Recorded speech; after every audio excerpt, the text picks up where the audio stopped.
This channel does not promote any violence, harmful, or illegal activities. All content provided by this channel is meant for an educational and information purpose only.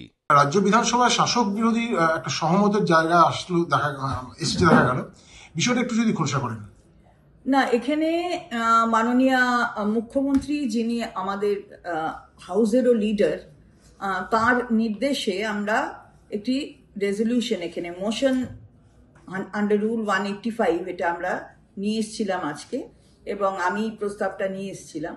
তো সেই প্রস্তাবে আমরা যেটা বলতে চেয়েছি যে এই কলকাতা এয়ারপোর্ট, এখান থেকে এটা যে ইন্টারন্যাশনাল এয়ারপোর্ট, সেই ইন্টারন্যাশনাল এয়ারপোর্ট থেকে ডাইরেক্ট কানেক্টিভিটি কোথাও ইউরোপিয়ান কান্ট্রিজ অথবা ইউনাইটেড স্টেটস অফ আমেরিকার বিভিন্ন জায়গায় সেটা নেই। এটা আগে ছিল, এবং এই এয়ারপোর্ট কিন্তু 1924 সালের, এবং আজকে আমরা 2024-এ দাঁড়িয়ে, এই 2024 মানে 100 বছর হয়ে গেল, এইটা 100 বছর। তো সেখানে দাঁড়িয়ে আজকে দেখা যাচ্ছে যে চলে গেছে অনেকগুলো এয়ারলাইন্স, তারা চলে গেছে, তারা আগে এখানেই ডাইরেক্টলি তাদের ফ্লাইট ছিল, ডাইরেক্ট ফ্লাইট, যেটা ইউরোপিয়ান কান্ট্রিজ এবং ইউনাইটেড স্টেটস অফ আমেরিকার বিভিন্ন জায়গায় যেত। তো এটা যদি করা হয় তাহলে এখানকার যারা মানুষ, যারা বিদেশে যান অথবা বিদেশের মানুষ এখানে আসেন, তাদের পক্ষে সুবিধা হবে।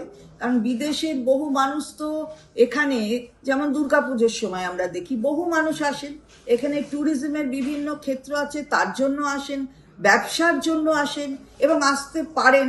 তাদের এটা আগে স্টপ ওভার ছিল, মানে এই এয়ারপোর্টে এটা স্টপ ওভার করে অন্য জায়গায় লোকে যেতেন। এখন স্টপ ওভারটা এখান থেকে উঠে গেছে, যেহেতু এরা এখানে এই এয়ারলাইন্সগুলো বন্ধ করে দিয়েছে।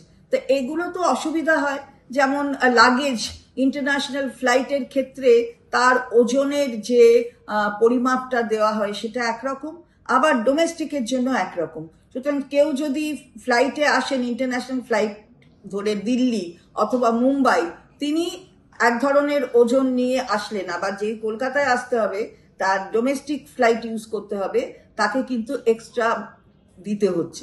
ফলে এগুলো ডিফিকাল্টি আছে। কেন্দ্রীয় সরকার রাজ্য সরকারের মাধ্যমে এমন পরিবেশ তৈরি করা হোক যাতে এই এয়ারলাইন্সগুলো তাদের আমরা আকৃষ্ট করতে পারি, যাতে এখানে এরা আসে এবং এই ইউরোপিয়ান কান্ট্রিজ আর ইউনাইটেড স্টেটস অফ আমেরিকার বিভিন্ন জায়গার সাথে ডাইরেক্ট কানেক্টিভিটি হয়। অনেক ছাত্রছাত্রীরা যান, আসেন, পড়াশোনা করতে আসেন, তাদের পড়াশোনায় যেন অসুবিধা না হয় এইসব কারণের জন্য। এটা আজকে বিধানসভায় বিরোধী দলের যারা ছিলেন, মাননীয় বিরোধী দলনেতা, তার নেতৃত্বে সবাই সহমত হয়েছে। সিভিল এভিয়েশন ডিপার্টমেন্টে যদি এরকম কোনো প্রয়োজন হয় কখনো, তাহলে যারা বিধানসভায় বিভিন্ন রাজনৈতিক দলগুলো আছে একসঙ্গে পাঠানোর বিষয়ে, আপনার নেতৃত্বে পাঠানোর বিষয়ে বিরোধী দলনেতা বলছিলেন, এই বিষয়টাকে কিভাবে দেখছেন? না, বিষয়টি উনি বলেছেন, ওনার প্রস্তাব উনি দিয়েছেন যে উনি যেতে পারেন, মানে ওনার বিরোধী দলে যারা রয়েছেন তাদের থেকে এমএলএরা যেতে পারে, এবং তিনি প্রস্তাব দিয়েছেন। সেটা যেহেতু হয়তো আমি আজকে রেজলিউশনটা নিয়ে এসেছি, তাই আমার নেতৃত্বে যাওয়ার জন্য।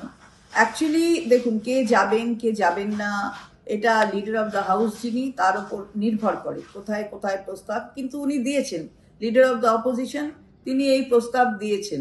তো এটা ধরে নেওয়া যায় যে এই প্রস্তাবটা অত্যন্ত গুরুত্বপূর্ণ, এটা সবাই মানছেন। এবং এর আগে দেখা গেছে অনেক সময় আমরা বলেছি যে অনেক প্রস্তাবের প্রেক্ষিতে যে একসাথে যদি গিয়ে আমরা বলি আমাদের কেন্দ্রীয় বঞ্চনার কথা, যে যে জায়গাগুলোতে টাকা আমাদের পাওনা আছে অথচ দেওয়া হচ্ছে না, সেখানে তারা আমাদের সাথে সহমত হয়ে একসাথে যাওয়ার কথা বলেনি। কারণ এটা কিন্তু বাংলার ভালোর জন্য, বাংলার মানুষের টাকা, প্রাপ্য টাকা নিয়ে আসার জন্য।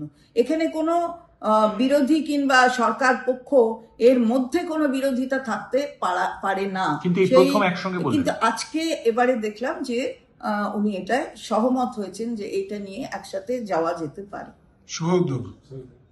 উদ্যোগ তো ভালো, নিশ্চয়ই একসাথে। এটা তো আমাদের যুক্তরাষ্ট্রীয় কাঠামো বলে। আপনি দেখবেন যে আমাদের মাননীয় মুখ্যমন্ত্রী তিনি কখনো কোনো স্কিমে আমাদের এমন কথা বলা নেই, কিংবা আমাদের কোনো এমএলএ কিংবা কেউ এইভাবে যে অন্য কোনো রাজনৈতিক দল করে বলে তাকে আমি আমার সার্টিফিকেট দেব না, ইনকাম সার্টিফিকেট কিংবা অন্য এরকম মানসিকতা কারুর নেই। এটা আমি যখন ইলেক্টেড হয়ে যাই তখন কিন্তু আমি জনপ্রতিনিধি, মানুষের প্রতিনিধি। আমি যতক্ষণ না ইলেক্টেড হই, রাজনৈতিক লড়াই লড়ি ভোটের ময়দানে, তখন আমার কাঁধে আমার দলের পতাকা। কিন্তু জনপ্রতিনিধি হয়ে তখন কিন্তু জনপ্রতিনিধির যে কাজ, সেখানে কখনো এই ভেদভাব দেখার দরকার নয়, এবং সেটাই আমাদের মাননীয় মুখ্যমন্ত্রী সব সময় সেটা মেনে চলেন। আজকে এই ক্ষেত্রেও দেখলাম যে বিরোধী দলনেতা বললেন যে তাদের পক্ষ থেকেও যাওয়া যেতে পারে।